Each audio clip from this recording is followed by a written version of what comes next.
عائشہ صدیقہ رضی اللہ تعالیٰ عنہ آپ روایت فرماتی ہیں کہ نبی پاک صلی اللہ علیہ وسلم نے ہمیں حکم دیا کہ آپ کو 7 کنوؤں کے پانی سے نہلایا جائے۔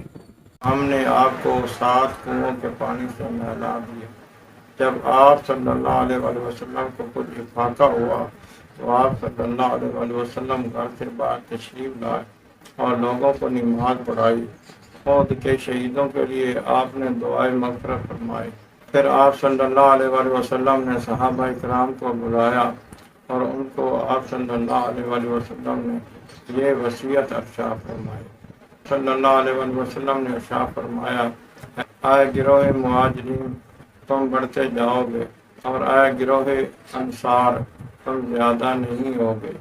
جب میں مدینے آیا تو ان لوگوں نے میری مدد کی، میرے معامل رہے، تم ان کے نیکوں کا احترام کرنا اور بروں سے درگزر کرنا۔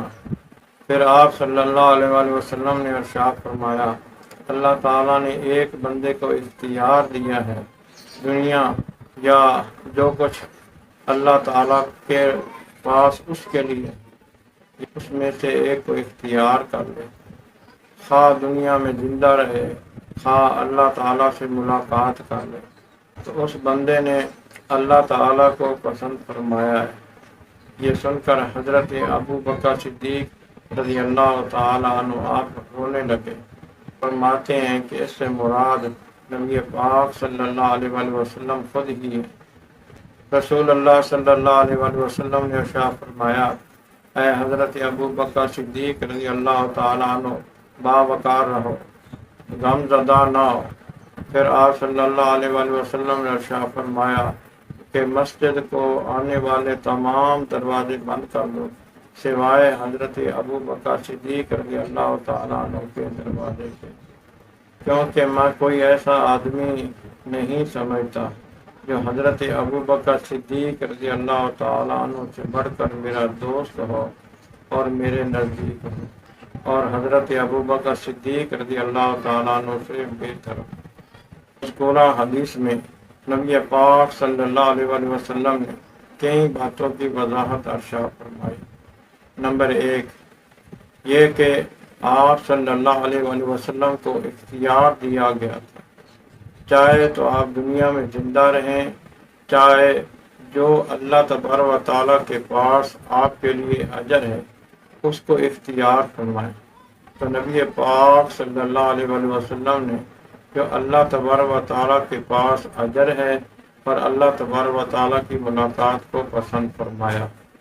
ٹھیک اسی طرح اللہ تعالیٰ کے جتنے بھی نبی تھے تمام نے دنیا کے بجائے آخرت کو ہی پسند فرمایا، اور کسی بھی نبی کو اس کی اجازت کے بغیر دنیا میں موت نہیں آئی۔ نمبر 2 مذکورہ حدیث میں آپ صلی اللہ علیہ وسلم نے ایک پیشین گوئی بھی فرمائی کہ مہاجرین کا گروہ جو ہے وہ بڑھے گا، اس کی تعداد زیادہ ہوگی، اور انصار کی تعداد کم ہوگی۔ اس سے یہ بھی پتہ چلا کہ اللہ تبارک و تعالیٰ کے نبیوں کو اللہ تبارک و تعالیٰ ایسے واقعات کے بارے میں خبر دیتا ہے۔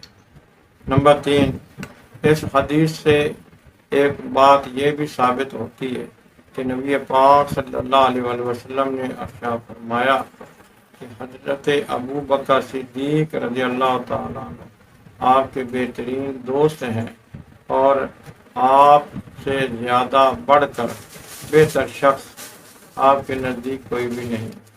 ایک اور بھی بات ثابت ہوتی ہے کہ حضرت ابو بکر صدیق رضی اللہ تعالیٰ عنہ نبی پاک صلی اللہ علیہ وسلم کے نہ صرف ہم رفیق تھے بلکہ ہم راز بھی تھے۔ تو حضرت ابو بکر صدیق رضی اللہ تعالیٰ عنہ آپ جان گئے۔ اس حدیث میں نبی پاک صلی اللہ علیہ وسلم اپنی وفات کا ذکر فرما رہے ہیں۔ دعا ہے کہ اللہ تبارک و تعالیٰ ہمیں حضرت ابو بکر صدیق رضی اللہ تعالیٰ عنہ کا ادب اور احترام کرنے کی توفیق دے۔ آمین۔